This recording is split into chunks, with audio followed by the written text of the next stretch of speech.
Lei ha avuto questo importantissimo riconoscimento, io voglio sottolineare solo una cosa, insieme ad un collega della Sicilia siete gli unici rappresentanti diciamo, del centro e sud Italia, quindi complimenti. Come si sente? Grazie. Mi sento ancora più incaricata a rappresentare il nostro territorio, di cui sono molto orgogliosa perché innanzitutto bene come Sud Italia, ma come la nostra Puglia che abbiamo fatto un grandissimo lavoro. Ad oggi abbiamo 13 società sportive affiliate a quest'ente.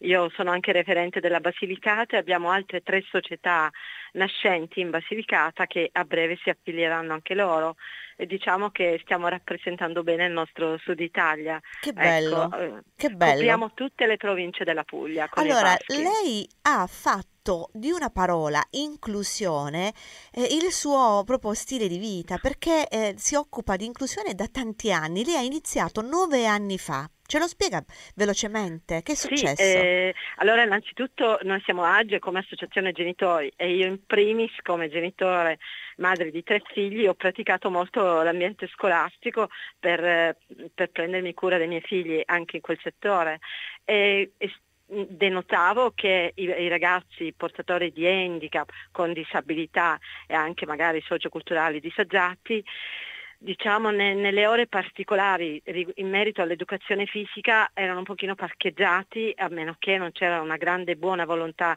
dei docenti che come sempre sono delle persone eccezionali, ma anche loro hanno dei limiti in quanto devono rispettare determinate regole.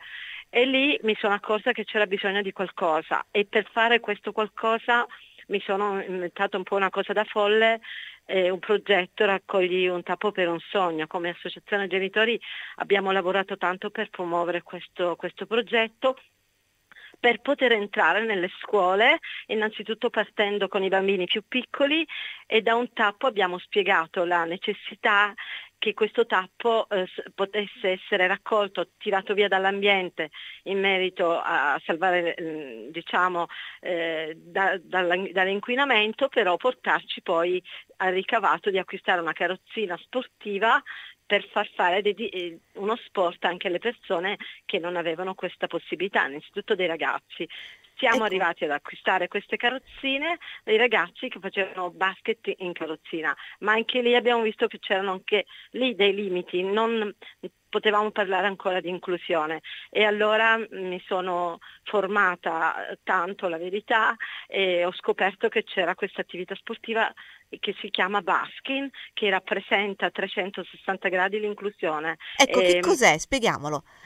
sì, il baskin ha i fondamentali del basket, però ci sono altre 10 regole che ci portano a poter includere persone normodotate, persone con qualsiasi tipo di disabilità, maschi e femmine. Possono giocare tutti insieme in una squadra, aumentando degli ausili, perché noi giochiamo in campo con i soliti canestri, e poi ne montiamo altri 2 ai lati del campo con i doppi cerchi, con delle altezze particolari, affinché qualsiasi persona che abbia un disagio possa permettersi di fare canestro. Naturalmente ha delle regole ben precise, spiegarle qui sarebbe abbastanza No, lungo, anche perché però siamo proprio quasi in chiusura e io ci ecco, tengo a dare però un riferimento, e cioè che certo. lei è stata nominata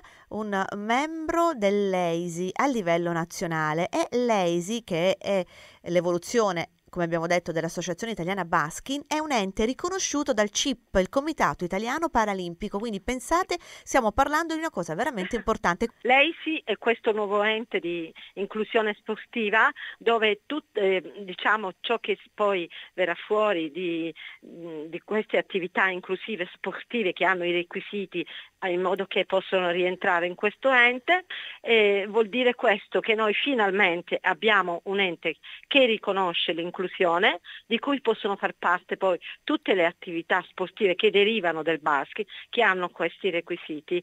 E noi diciamo essere in Italia, vogliamo dire i pionieri in questo percorso, è qualcosa che ci deve lusingare, e io in modo particolare, perché sarà un portavoce del nostro Sud anche, e di questo siamo un pochino, permettetemi, un po' orgogliosi.